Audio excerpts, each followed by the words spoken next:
के अलग अलग भाव होला, अलग अलग भाष होला, एक एक वर्ड में कितना अंतर हो जाला है भैया। अच्छा अच्छा दोनों में एक्सप्रेशन के भाव हो जाला। वह गीत के भाव में देखी कि जननी के जननी तू जननी जनक के हऊ जयती जयती जयकार जाग जननी जननी हो जोगिन के विषयन के भोगिन के सब कर जननी हमारा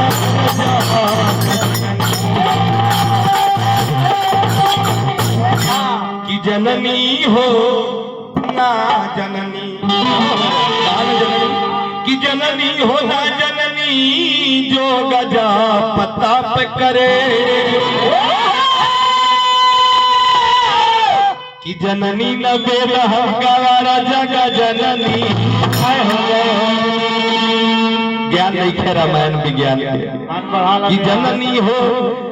जननी न वेद हम गवारा जग जननी कि जननी हो जाना जन्म तुआ चाहत कावा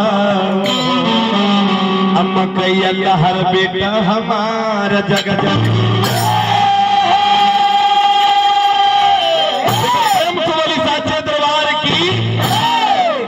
एगो बहुत दरबार में गइल बा कहत है बाबा कि माई कहाँ रहतरू कहाँ रहतरू भक्त देखी कहीं पहले मिट्टी में धुराता पहले खेलाता देखी कैसे भाव में कहता कि परबती पे माँ क्यों रहती है हम यूट्यूबर है यूट्यूब पर गाना हम देखो तो बड़ा निक निक मिली आप लोगन देखो भक्तियो गाइल भोजपुरियो गाइल सावन के गीत बा सामाजिक गीत बा लेकिन वो अलग मोमेंट बा जब ई हमन के जोड़ीदार लोग बैठ जाए तो मन अच्छा हो जाला। ये सब सुने के मिलेला देखी कैसे भाव बा अरे कि पर्वत पे मां क्यों रहती है गर्मियां जाड़ा क्यों सहती है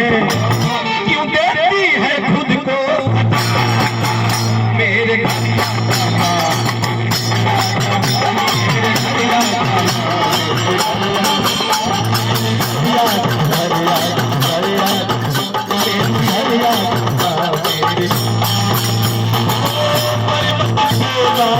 क्यों रहती है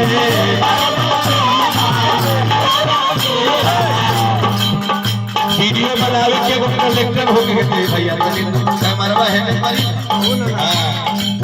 लेफ्ट राइट वीडियो करे देखे के होला तनी पीछे में चल जाएंगे हमारा राज को चीज के बा प्रकृति पे क्यों रहती है रहती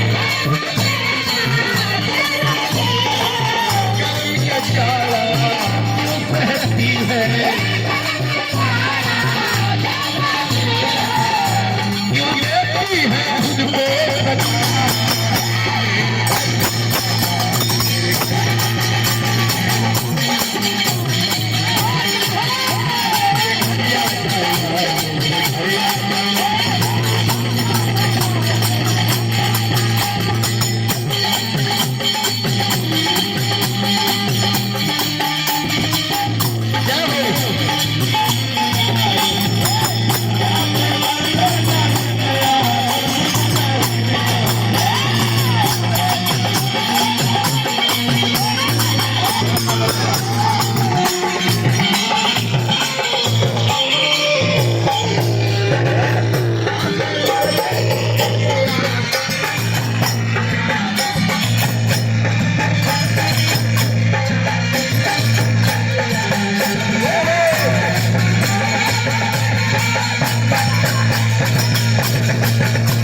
जैसा रोजा सब कह के बतावे भी वह बात में लिखा बा कैसे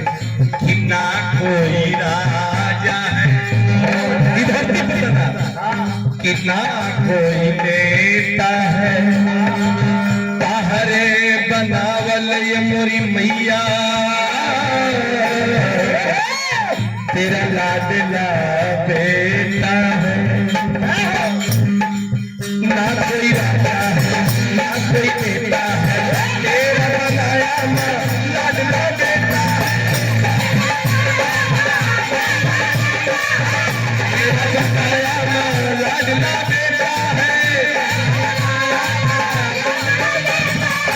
ना कोई राजा है ना कोई नेता है तेरा बनाया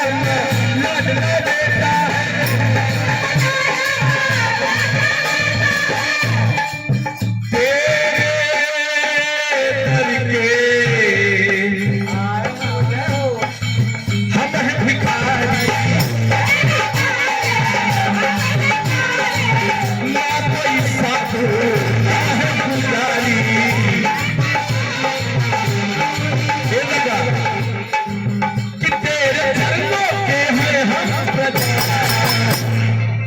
मेरे घर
खूब आशीर्वाद कर दे उसे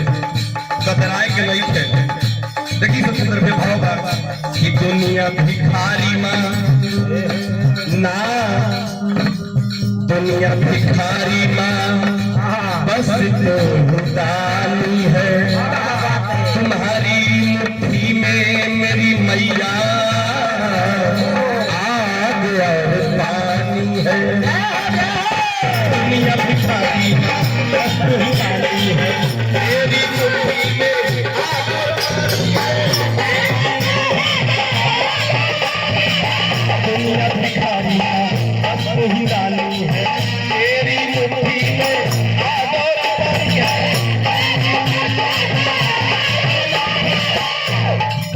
तू ही है अंबर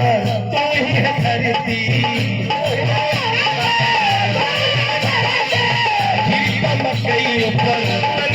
करती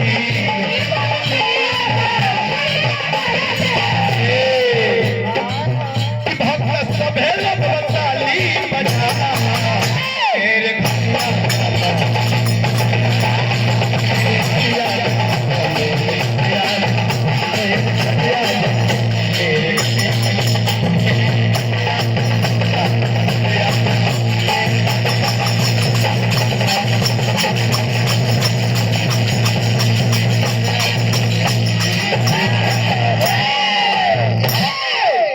चंद्रवार की श्रोता सुनवैया की